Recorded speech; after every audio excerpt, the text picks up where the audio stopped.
As-tu remarqué que presque tout le monde parle de liberté financière, mais que très peu de personnes osent dire la vérité brute sur le prix qu'il faut payer pour y arriver? Partout, on entend des promesses faciles. Deviens riche rapidement. Gagne de l'argent sans effort.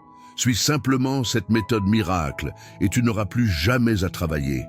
Mais la réalité est bien plus dure et, en même temps, beaucoup plus libératrice. Atteindre l'indépendance financière exige des sacrifices. Il n'y a pas de magie, pas de chance durable. Il y a de la discipline, des choix difficiles et un chemin qui t'oppose à toi-même.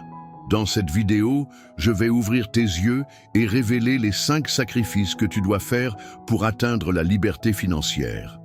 Ils ne sont pas agréables, ils ne sont pas populaires. Mais ce sont eux qui séparent les rêveurs de ceux qui réussissent vraiment. Mets un like dès maintenant, abonne-toi à la chaîne et active la cloche, car ce que tu vas entendre ici peut changer la façon dont tu vois argent, et surtout le futur de ta vie. Reste jusqu'à la fin, car le dernier sacrifice est le plus douloureux de tous, mais aussi celui qui a le pouvoir de transformer complètement ton histoire. Le premier sacrifice est tuer le désir d'ostentation. C'est peut-être le plus difficile au début, car nous avons été programmés dès l'enfance à chercher l'approbation sociale à travers ce que nous possédons. Nous grandissons en entendant des phrases comme « Quand j'achèterai ma nouvelle voiture, je serai heureux. Quand j'aurai ma propre maison, je serai respecté. Quand je porterai des vêtements de marque, on me valorisera. » Et le système renforce cela en permanence. Publicité, réseaux sociaux, influenceurs qui exhibent des voyages de luxe, des voitures importées, des dîners coûteux. La pression à dépenser est constante. Et si tu n'as pas un bouclier émotionnel, tu tomberas dans ce piège. La vérité, c'est que l'ostentation est une prison déguisée en liberté. Pendant que tu finances des vêtements, des iPhones et des voitures qui perdent de la valeur, ceux qui gagnent vraiment sont les banques et les prêteurs. Le sacrifice ici, c'est choisir la discrétion.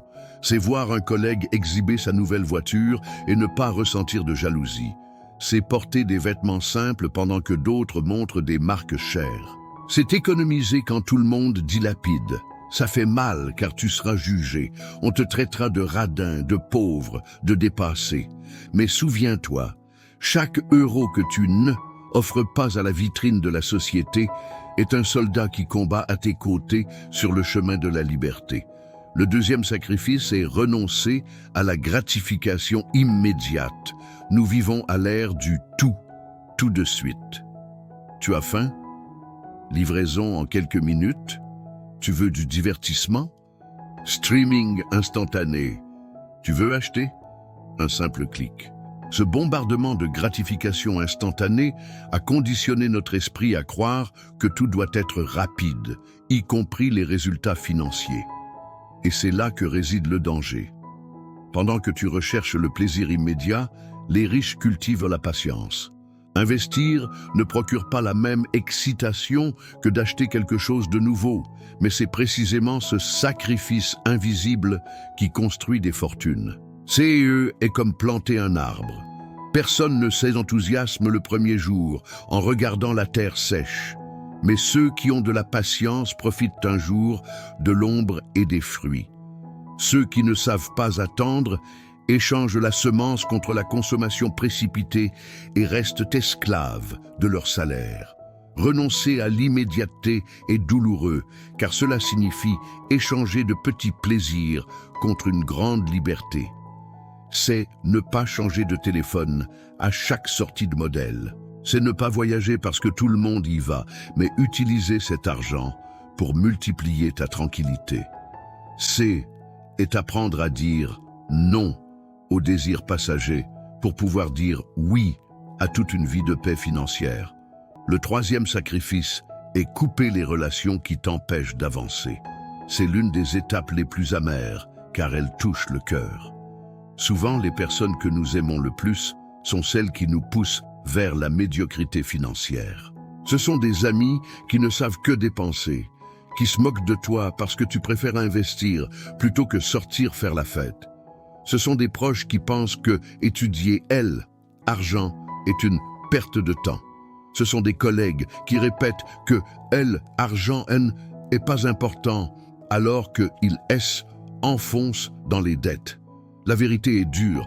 Tu es la moyenne des 5 personnes avec qui tu passes le plus de temps. Si ton cercle ne valorise pas la discipline financière, ils t'entraîneront vers le bas. Couper ces liens, ou au moins prendre de la distance, fait mal. C'est comme arracher une partie de toi, mais c'est nécessaire. Car si tu veux voler, tu ne peux pas rester entouré de ceux qui s'obstinent à ramper. En même temps, ce sacrifice ouvre la porte à de nouvelles connexions. Des personnes qui pensent comme toi, qui cherchent à grandir, qui te défient à être meilleur. C'est comme tailler une plante. Au début, cela paraît cruel, mais c'est le seul moyen de vraiment fleurir. Le 4e sacrifice est travailler plus que la moyenne pendant que les autres se reposent.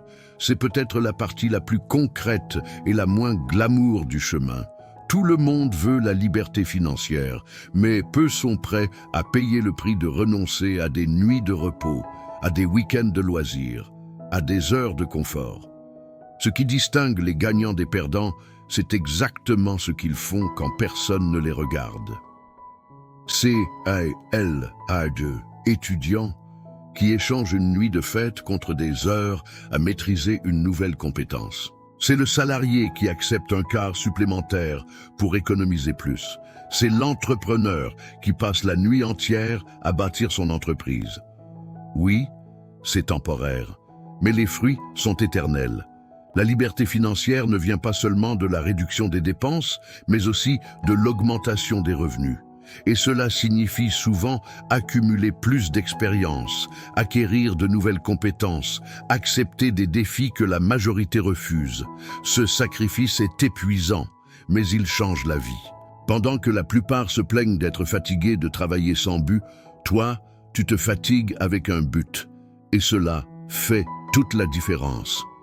Et enfin, le 5e sacrifice, le plus difficile de tous, est apprendre à attendre en silence. C'est le test final, celui qui sépare définitivement les rêveurs des conquérants. Rien n'est plus difficile que de semer et d'attendre des années pour récolter. Voir ton argent croître lentement, sans applaudissements, sans glamour, alors que le monde entier semble courir pour montrer des réussites immédiates. La patience est le plus grand sacrifice, car elle exige la foi dans le processus. C'est faire confiance au pouvoir des intérêts composés.